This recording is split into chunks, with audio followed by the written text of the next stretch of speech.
Good evening, everybody, Americans, in particular Americans. I'm just going to give this little brief thing about temporary restraining orders, specifically domestic violence temporary restraining orders.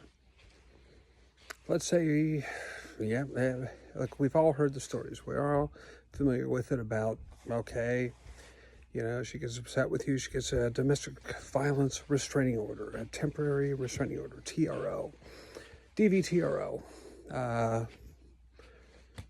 Oftentimes it happens, other times it doesn't.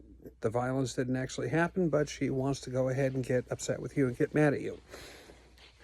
Now, the issue is whether it happened or not, and this is some inside stuff, doesn't really matter. It doesn't. Did it happen or not? Doesn't really matter. She's got to get that temporary restraining order. Then you're going to have the opportunity to go ahead and fight this thing out.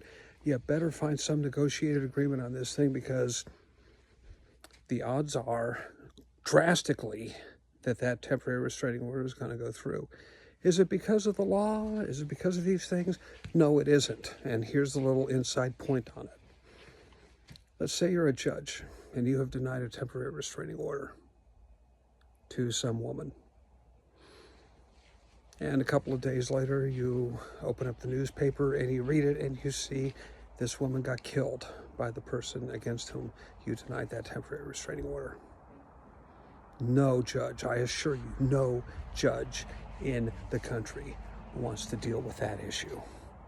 So you better suck it up and find some way to come up to some agreement and say, okay, we'll go ahead and accept this restraining order, but let's make it on the terms that are most beneficial to you. A little bit of inside baseball there. This is the way shit really happens. Prove me wrong.